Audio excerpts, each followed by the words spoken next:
20-17 the final as the Bills go into Arrowhead, come out a winner. The turning point of the game was when Mahomes, late in that game, after Tyler Bass hit that field goal, crossed midfield. So if you didn't see it, I'll paint the picture to you if you're blind, like our Inca Terra, our blind guy. So the Chiefs cross midfield, and Mahomes drops back the pass. He finds Travis Kelce with a picture-perfect pass right across the middle of the field, hit him right between the numbers, the perfect pass.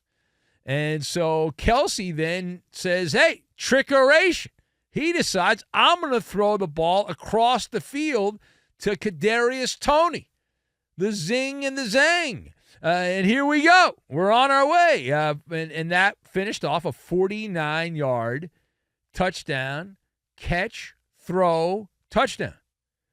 The only problem was that Kadarius Toney, the person that caught the touchdown pass from Travis Kelce, Kadarius Toney, had lined up offside. They threw the flag. The play came back. No touchdown. Mahomes then proceeded to throw incomplete, incomplete, incomplete. The next three passes, all incomplete. That's it. Turn out the lights. The party's over. Just like that. Now, both Mahomes and Andy Reid were irate. They were furious. Furious after the game. I guess we don't have the sound, but they were very upset. So the question is, what is your viewpoint on Andy Reid and Patrick Mahomes essentially pointing the finger at the referees in the Chiefs game? So what is your position on that? Andy Reid, I don't normally do these kind of things, and then Mahomes was calling out the officials. So I've got Parcellisms, spackle, and corn maze. And we will combine all of these things together, and we are going to make the Baba Ganoush is what we're going to make. Why not? So to kick off here, the officials are not good. They haven't been good my entire life. There's more of a megaphone on this now. However, this particular rant, which you did not hear from Patrick Mahomes, but it's all over the internet. So Mahomes and Andy Reid, both of them were ranting and raving. I guess we do have it now. So why don't we play Mahomes first? Here's Mahomes post-game complaining about the call that was made. Tony called offsides. Here's Mahomes complaining. The thing is, I'd rather let us play, man. Like, let us play the game. And then whatever happens, happens. Like, the whole throwing the flag and deciding the game one or another, that's what hurts me. That's why, like, last week I didn't say anything, because it's letting us play, man. Let us go out there and win the game. And I said I'd rather them let us play and go out there and see who wins. I mean, that's what you want as a competitor is you practice all week to go out there and try to win. And you want it to be about your team and that team and see what happens. You don't want to be talking about this stuff after the game. That's it, man. I'm not worried about if there was a flag on the next player or whatever, like not a flag. I want to go out there and play and then see what happens at the end, see what the score is, and then I can live with the results. Mahomes was referring to the Green Bay game. You might remember Marquez Valdez-Scantling, clearly pass interference against him from a Green Bay defensive player, so that should have been a first and goal to go for the Chiefs in that game late against Green Bay, but it was not called. Mahomes saying, hey, listen, I was okay with that, but if you're not going to call that, why the F are you calling this? That's essentially what he was saying. Now, here's Andy Reid. Andy Reid, Big Red. This guy's the most boring post-game coach of all time. But here's Andy Reid spicing things up as the Chiefs lose at Arrowhead again. And here's Andy Reid explaining his thoughts on the call. I never use any of this as excuses, but normally I get a warning before something like that happens in a big game. A bit embarrassing in the National Football League for that to take place. You see, he means business because he didn't just say NFL, he said National Football League. So if he had said NFL, that would not have risen to a felony. But he said, when the man said National Football League, that is a sign that he means business. Andy Reid means business. So you heard Mahomes, you heard Andy Reid there. Kind of like a tree stump, though, a little hollow. Here's why. Kadarius Toney did line up. Kadarius Toney clearly lined up in the neutral zone. The Zebras got the call. Right. Now, the argument is the call should not have been made. That's the Chiefs' argument, that you can't make that call. They believe in the let them play mantra. Don't have the officials decide things. But as you psychoanalyze the Chiefs and their situation, you notice that they're starting to crack. There's some cracks going on here, and these are diversionary tactics. It should never have come down to an officiating decision to decide that game. Kansas City's supposed to be much better than Buffalo. Buffalo's having a miserable season. They were a 500 team coming in. It's an absolute disgrace for the Chiefs that they were in a situation where the officials could have impacted the game. It should not have been that close. The Chiefs should have won this game by at least 10 points, the way Buffalo turns the ball over with Josh Allen and all that. But Kansas City right now, it's like that Parcellism kicks in for Andy Reid and Mahomes. You are what your record says you are, and the Chiefs now with this loss are 8-5.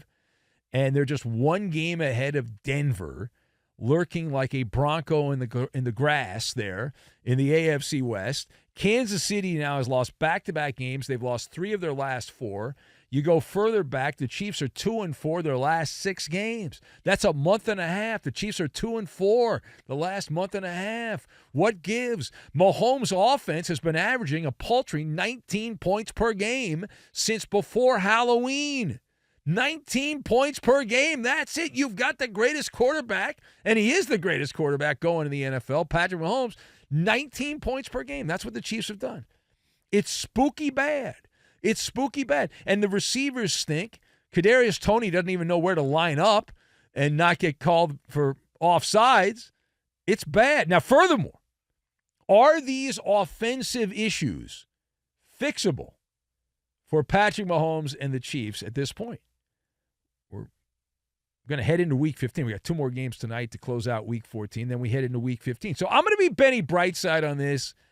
You can win with substandard receivers. The Chiefs have substandard receivers.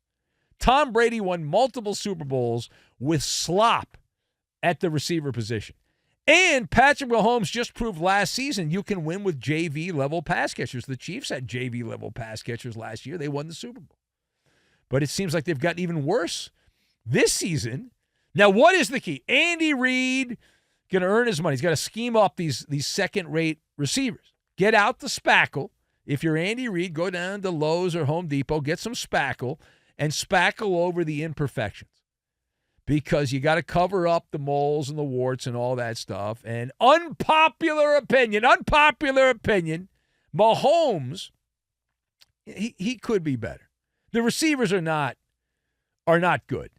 But Mahomes has just been off a little bit compared to the standard that he has set. And the pillars of this team are going to have to be an elite defense, which has statistically been one of the top units in the NFL this year, and they're going to have to play very well on special teams. If those 2 things are at a top level, you can get by with second-rate receivers. It also would help if Travis Kelce would stop aging. That would also help, right?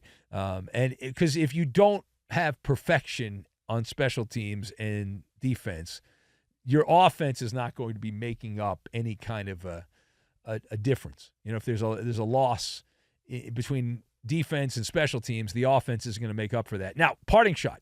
Does this victory, let's go to the other side, the losing locker room. Does this victory at Big Bad Arrowhead make you reassess Josh Allen and the Bills? The answer to that is no. Now, and shake my head no on this. Now, this was a nice day. It was a feather in the cap for Josh Allen. However, when you pull out the microscope on Allen and the Bills, this was not an elite performance by Josh Allen. He had the interception, which he leads the NFL in turnovers and touchdowns. He reminds me of Jameis Winston a few years ago in Tampa Bay, where he does a little bit of this, a little bit of everything. Completed in this game, Allen completed less than 55% of his passes, which ain't good, and averaged a paltry 5.5 yards per pass, which also is not particularly good. He did also help protect Sean McDermott from more shrapnel, kind of like the shrapnel they had on 9/11 when he was encouraging the Bills players to be like the terrorists there on 9/11. But the Bills are still lost in a corn maze. Even with this win, they're still stuck in a corn maze without functioning GPS. It's a bit of a problem. Buffalo is 7-6. They're 7-6. They're one of 6 teams that have that record in the American Football Conference, 7-6. The problem is rather obvious. There's a bottleneck there. There's gridlock at 7-6. The Bills have already lost to the Bengals and the Broncos head-to-head. So if the Broncos and Bengals end up with the same record as Buffalo, they win the tiebreaker. And also, the Buffalo Bills have a losing record in the AFC. They're 4-5 in the AFC. That's problematic. And they still have to play the Cowboys, although that'll be a letdown situation. It is also in Western New York, so you figure they have a better chance to win that game. They also have a date with Miami at the end of the year with the number 1 seed likely in play for the Dolphins, which means they're not going to rest everybody. So that's 2 big, giant mountains they have to climb there, the Bills, where the Buffalo roam to beat the Cowboys. But again, that's a letdown spot for the Cowboys after beating the Eagles, and everyone's going to kiss their ass. Dak Prescott's the MVP frontrunner